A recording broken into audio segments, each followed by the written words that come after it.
আসসালামু আলাইকুম।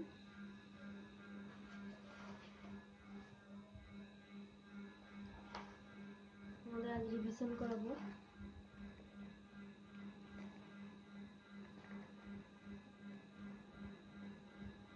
Page number 41-এ। প্রথমে একটি অঙ্ক আছে যে বাংলাদেশ থেকে 332টি ট্রাক কলকাতায় এসেছে। এবার এক একটি ট্রাকে অর্থাৎ প্রতিটি ট্রাকে যদি 235টি ইলিশ মাছের বাক্স আসে, তাহলে বাংলাদেশ থেকে মোট কতগুলি ইলিশ মাছের বাক্স এসেছে। ইলিশ মাছের বাক্স কতগুলো এসেছে, তাহলে 332 আর 235 গুণ করতে হবে, কারণ এক একটা ট্রাকে যদি 235 থাকে তাহলে 332টি ট্রাকে আরো বেশি থাকবে, সেজন্য গুণ করতে হচ্ছে এখানে।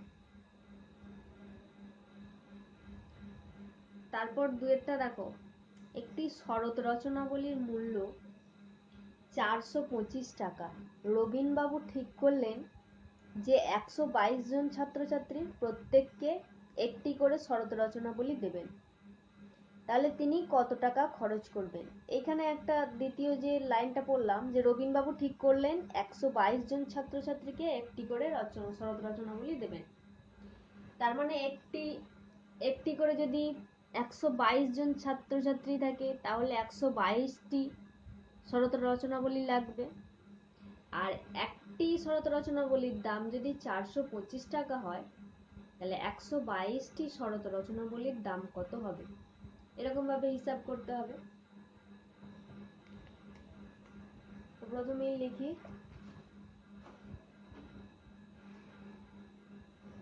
আমি এখানে কোনো চ্যাপ্টারের নাম লিখছি না, কারণ এটা রিভিশন হচ্ছে, তো যেখান থেকে খুশি করাচ্ছি। কি লেখা ছিল, একটি শরৎ রচনাবলীর মূল্য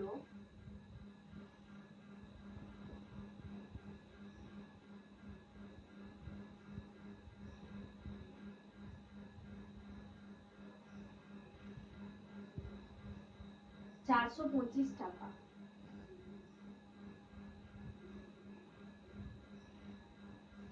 তাহলে 122টি শরৎ রচনাবলীর মূল্য কত হবে।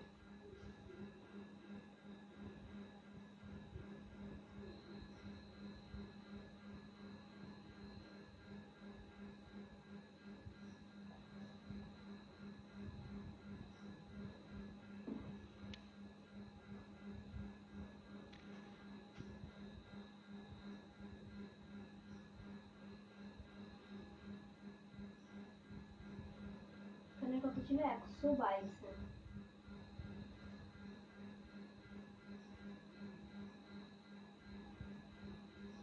তাহলে এই দুটো গুণ করতে হবে।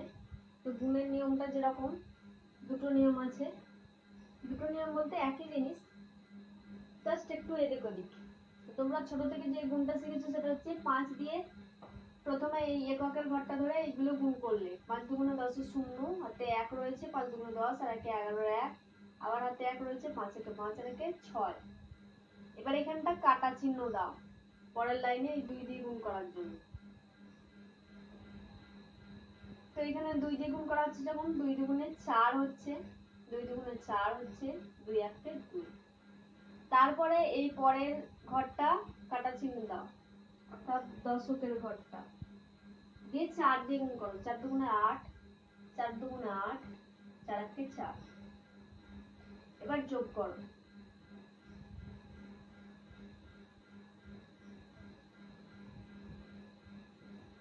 51,850 টাকা।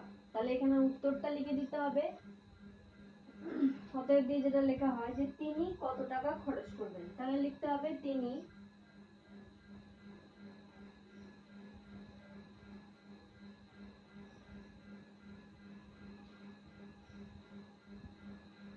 উত্তরটা এইভাবেও লেখা যায়, উত্তর যে করেছি তো এই লাইনটা দিয়ে বরাবরও করা যায়, তিনি এত টাকা 51,850 টাকা খরচ করবেন।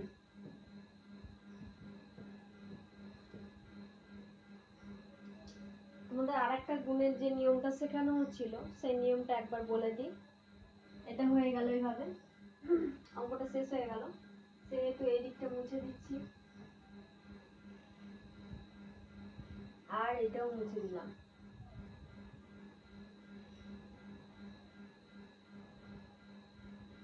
দেখো 122 আর 425 গুণ করছি।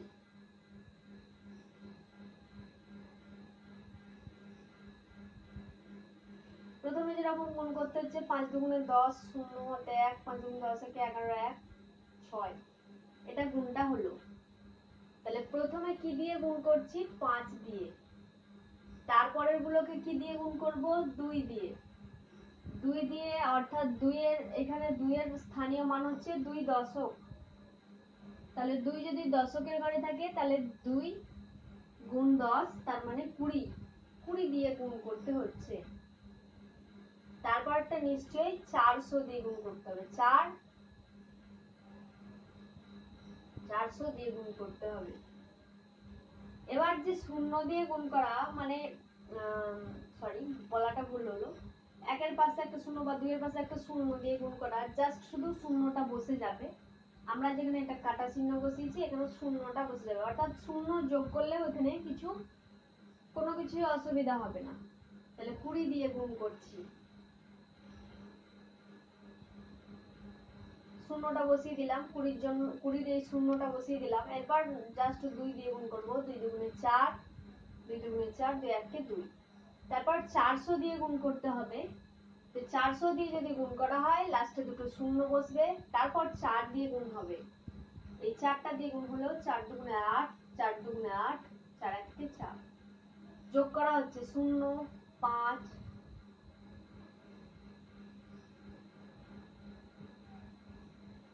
এখানে উত্তরটা, এই উত্তরটা আর এই উত্তরটা মিলে গেল। তাহলে দেখা যাচ্ছে যে আমরা এখানে শুধুমাত্র যদি সংখ্যাগুলো গুণ করি তাহলে এই দশক, একক এগুলো দেখার দরকার নেই। বাট যখন একক দশক দেখছি যে 2 এর স্থানীয় মানটা হচ্ছে শতকের ঘরে, সরি দশকের ঘরে, 4 হচ্ছে শতকের ঘরে, তখন 400 দিয়ে গুণ করছি।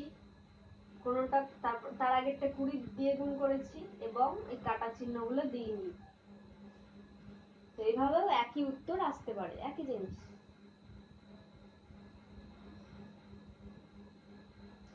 সরি আমার বলাটা ভুল হলো, একই জিনিস আসতে পারে না, একই জিনিসই আসবে, সবসময় একই জিনিসই আসবে যদি তুমি ঠিক করো।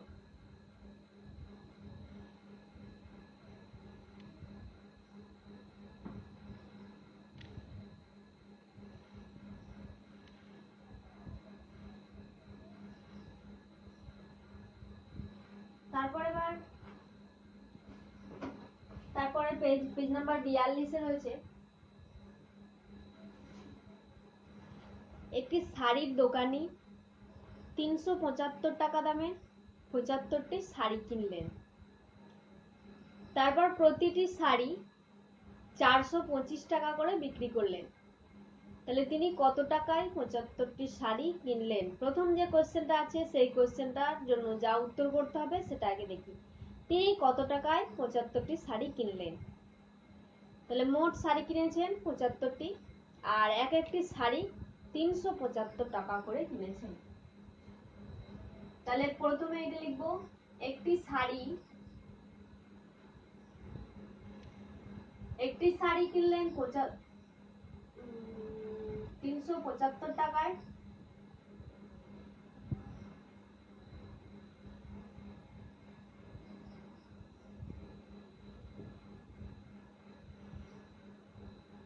তাহলে 75টি শাড়ির দাম কত হবে?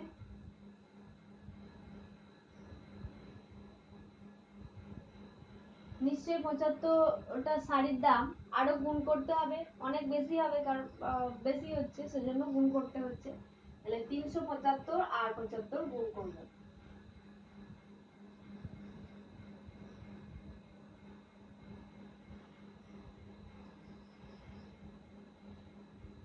3 5 15 আর 3 18 হচ্ছে। তারপরে এই কাটা চিহ্নটা বসাচ্ছি, যেটা তোমরা ক্লাস 3 4 থেকেই করছো সেটাই।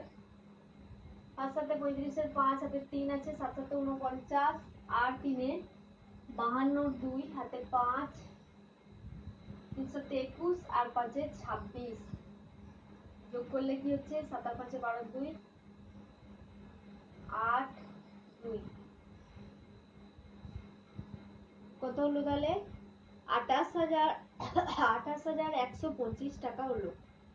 এইখানে কিন্তু গুণটা ওই যেই প্রসেসে দেখিয়েছিলাম ওই আগেরটা, যে দশক শতক যখন স্থানীয় মান ধরা হচ্ছে নিচে যেটা দিয়ে গুণ করা হচ্ছে, সেটা যখন স্থানীয় মান ধরা হচ্ছে তো সেই হিসাবে গুণটা করা হচ্ছে বা এখানে দেখানো হয়েছে।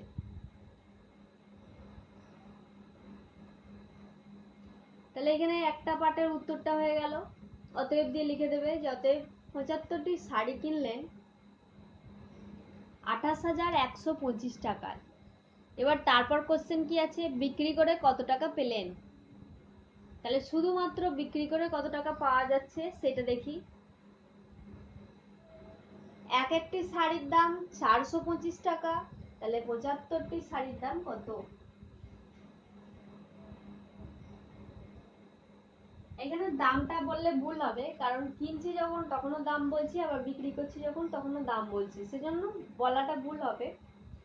এক একটি শাড়ি বিক্রি করলেন ক টাকায়, এভাবে বলবো। একটি শাড়ি বিক্রি করলেন 425 টাকায়, তাহলে 75টি শাড়ি বিক্রি করলেন কত হবে, 425-এর সঙ্গে 75 গুণ করতে হবে।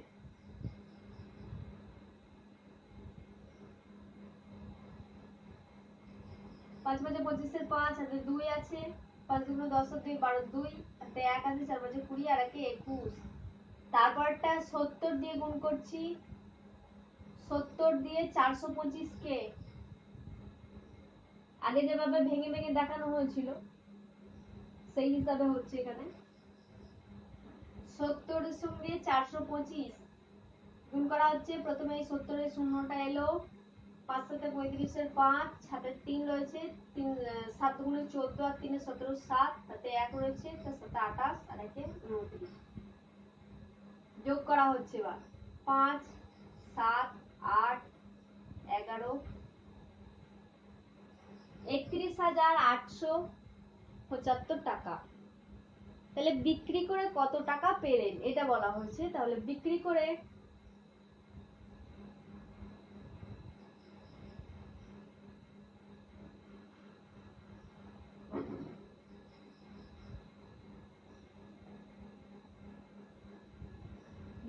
এত টাকা পেলেন।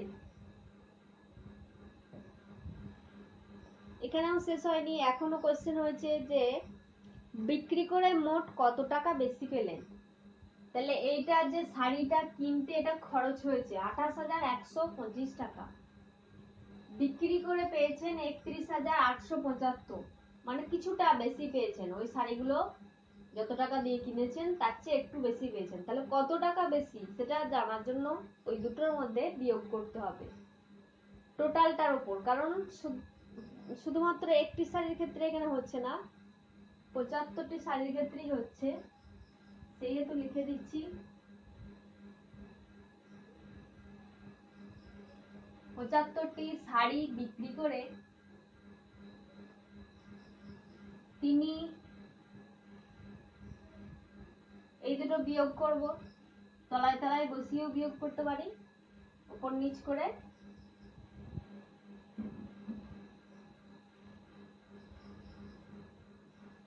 আর এমনি বিয়োগ চিহ্ন দিয়েও করতে পারি।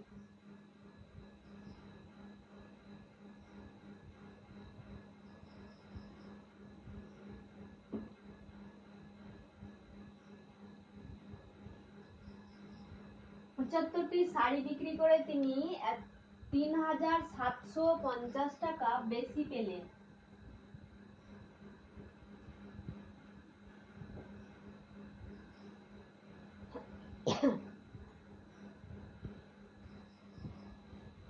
তারপরে কোশ্চেনটাও একই আছে যে একজন ঘড়ি ব্যবসায়ী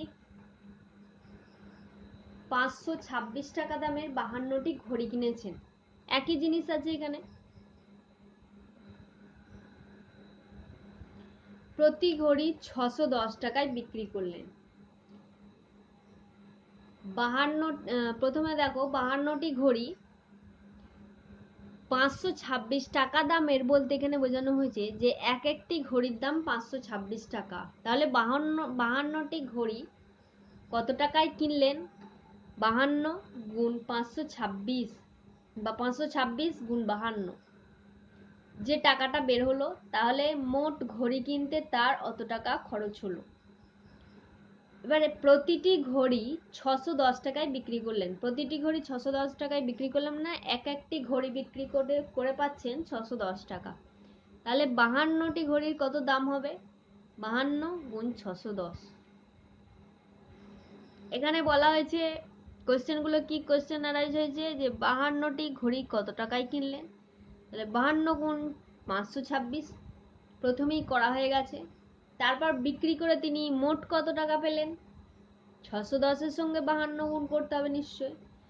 বিক্রি করে কত টাকা বেশি পেলেন? তাহলে এটার চেয়ে ওটা কতটা বেশি হলো, বিক্রি করে কতটা বেশি পেলেন, সেটা থেকে যতটা কেনা হলো সেই দামটা বাদ দিয়ে দেব, তাহলে এখানে পেয়ে যাব।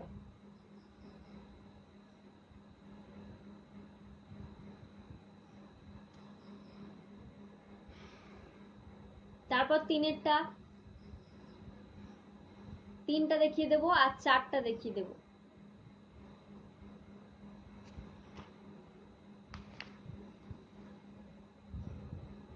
দেবব্রত বাবু তার 6 মাসের আয় দিয়ে 7 মাসের খরচ চালান। তার মাসিক খরচ 14,270 টাকা। তাহলে তার 6 মাসের আয় কত? এখানে যে জিনিসটা দেওয়া আছে যে তার 1 মাসের খরচ 14,270 টাকা, আর এখানে কত মাসের খরচ দেওয়া আছে? এখানে দেওয়া আছে 7 মাসের খরচ। তাহলে 7 মাসের খরচ কতটা তোমাকে বের করতে হবে। বলা হয়েছে এখানে 7 মাস খরচ করা হচ্ছে, তাহলে এখানে 7 মাস খরচে যে কত টাকা হচ্ছে সেটা প্রথমে বের করতে হবে। প্রথম যে জিনিসটা লেখা আছে সেটা আগে লিখি, যে তার 1 মাসের খরচ 14,270 টাকা।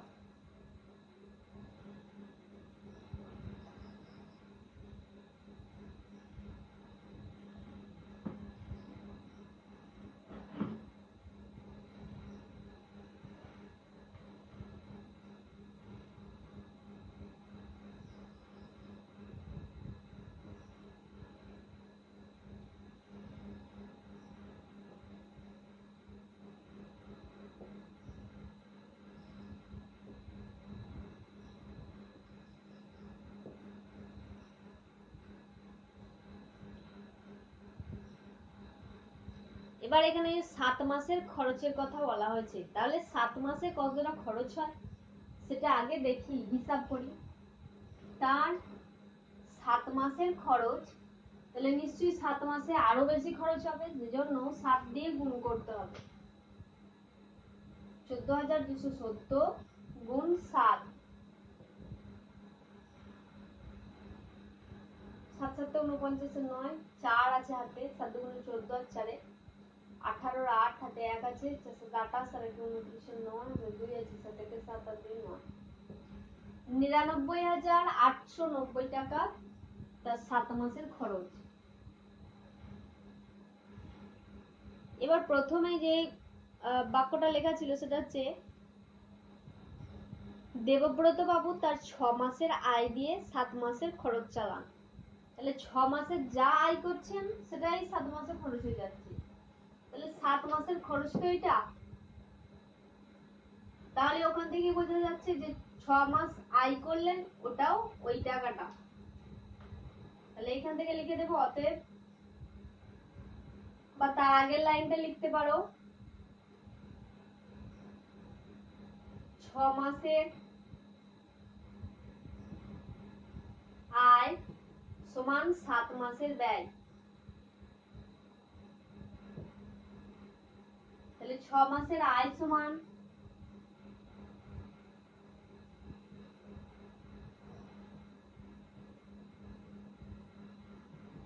এখানে বলা হয়েছে 7 মাসের ব্যয়, তাহলে 7 মাসের ব্যয়, যেটা ব্যয় মানে বোঝাচ্ছে খরচ, সেটা বসিয়ে দিচ্ছি।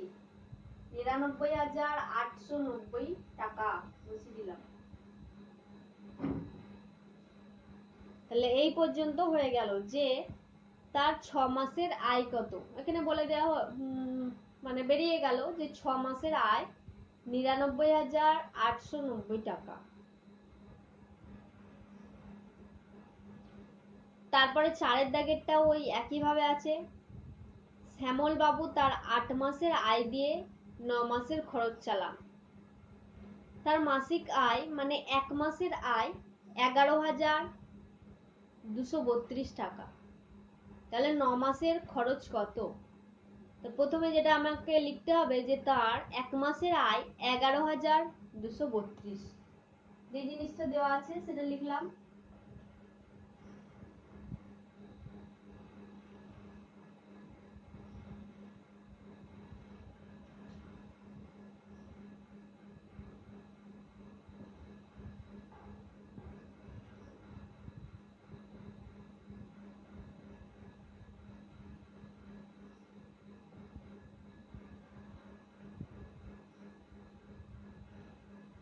$11,232 টাকা।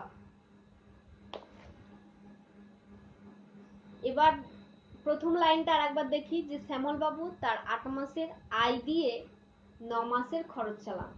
তাহলে এখানে কত মাসের আয়ের কথা বলা হচ্ছে? 8 মাসের আয়।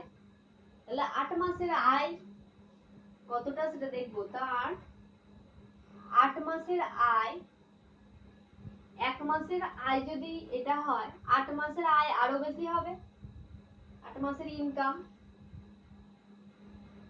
তাহলে 8 দিয়ে গুণ করতে হচ্ছে। 8 দুগুণে 16, 6 হাতে 1 রয়েছে, 3 24 থেকে 25 5 2, 8 দুগুণে 16, 8 2 18, 8 1 8 1 9 8, 89,856 টাকা তার 8 মাসের খরচ, 8 মাসের আয়। আর প্রথম লাইনে যেটা লেখা ছিল যে তার 8 মাসের আয় দিয়ে 9 মাসের খরচ চালান, এটাকে আমরা কিরকম ভাবে লিখবো? 8 মাসের আয় সমান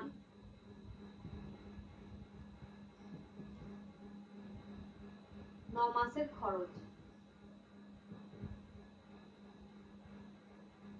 ওটা কি লিখলাম? 8 মাসের আয় যেটা বলা আছে, 8 মাসের আয় যেটা পেলাম, তাহলে সেই জায়গায় সেটা বসিয়ে দিচ্ছি। 9 মাসের খরচ, সেটা খরচের কথা কোনো এখানে নেই, তাহলে ওটাই লিখে দেব 9 মাসের খরচ। তাহলে এর পরের লাইনে কি লিখতে পারবো যে 9 মাসের খরচ সমান 89,856 টাকা।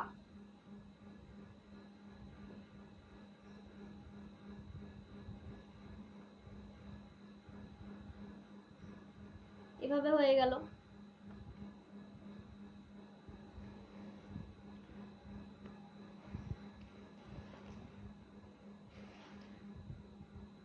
এবার যদি এখানে আর একটা কোয়েশ্চেন বলা থাকতো, এখানে উত্তরটা হয়ে গেল যে 9 মাসের খরচ হচ্ছে 89,856 টাকা। এখান থেকে বলা যেতে পারে যে 1 মাসের খরচ কত। তাহলে এখানে যদি আর একটা কোয়েশ্চেন থাকতো যে 1 মাসের খরচ কত, তখন ঠিক এর নিচের লাইনে লিখতে পারতাম যে 1 মাসের খরচ সমান 9 মাসের খরচ যদি বেশি হয়, 1 মাস বলাটাই ভুল হচ্ছে, 9 মাসের খরচ যেটা হবে 1 মাসের খরচ নিশ্চয়ই কম হবে, সেজন্য আমাদেরকে এখানে ভাগ করতে হবে। তাহলে 89,856 কে 9 দিয়ে ভাগ করতে হবে। তাহলে ভাগ করছি।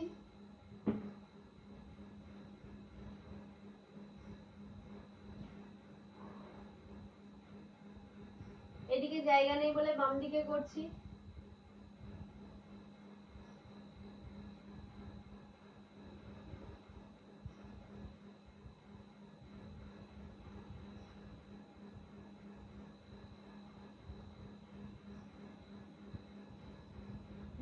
81, বিয়োগ করলে পাওয়া যাচ্ছে 8, আর এই 8টা নামলো 88, 9 81 হচ্ছে আবার, বিয়োগ করে হচ্ছে 7, আর এই 5টা নামলো 8 9 72, বিয়োগ করে 3, আর এই 6টা নামলো 9 নামটা 4 9 36, তাহলে ভাগ করে যেটা বেরোলো 9,984 টাকা।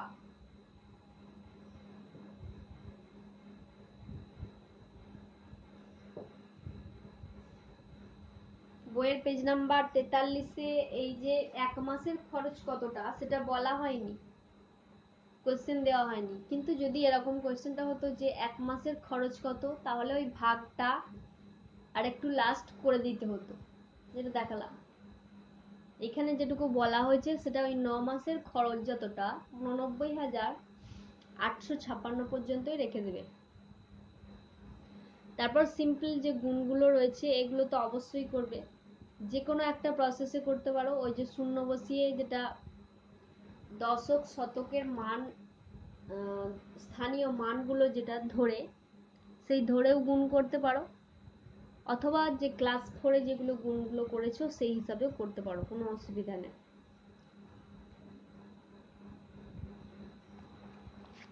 আর তোমরা বইগুলো টেক্সট বই খুব ভালো করে রিভিশন দেবে।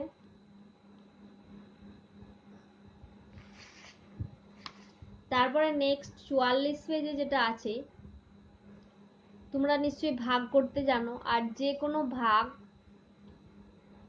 ভাগফল ও ভাগশেষ লিখি যখন আছে,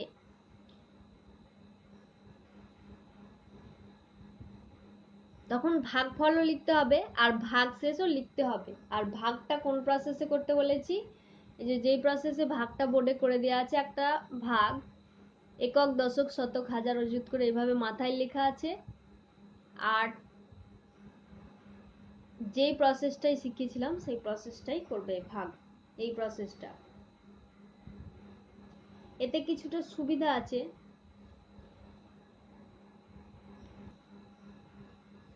আর প্রত্যেক ক্ষেত্রে এই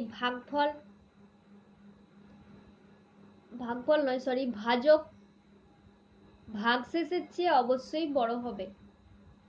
আগের দিনে কারণটা বলে দিয়েছিলাম যে ভাগশেষের চেয়ে কেন বড় হবে, তো অবশ্যই ভাগশেষের চেয়ে ভাজকটা বড় হবে। আর যদি কোনো প্রকার ছোট হয়ে যায় তাহলে জানবে তোমার নিশ্চয়ই অঙ্কটা ভুল হয়েছে।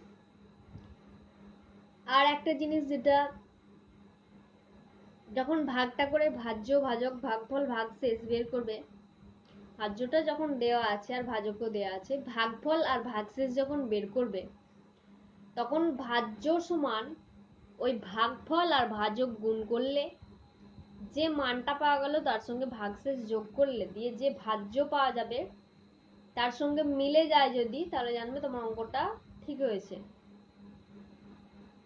তাহলে ওখান থেকেও বোঝা যাবে। আর দিন কত দিনে কত মাস হয়, কত সেকেন্ডে কত মিনিট হয়, এইগুলো জানার জন্য যে 5টা জিনিস মনে রাখতে বলেছিলাম, সেখানটা মনে রাখবে আগে। তারপর কোন দিক থেকে কোনটা যেতে চাইছে, যে এখানে যেমন দেওয়া আছে 480 সেকেন্ডে কত মিনিট, তো সেকেন্ড থেকে মিনিটে যেতে চাইছে, তাহলে ভাগ হবে না গুণ হবে সেটা একটু খেয়াল করে করতে হবে। এইভাবে তাহলে করবে যে সেকেন্ড থেকে যখন মিনিটে যাচ্ছে তখন নিশ্চয়ই ভাগ হবে, আর মিনিট থেকে সেকেন্ডে গেলে নিশ্চয়ই গুণ হবে। তাহলে এইভাবে করবে। আসসালামু আলাইকুম।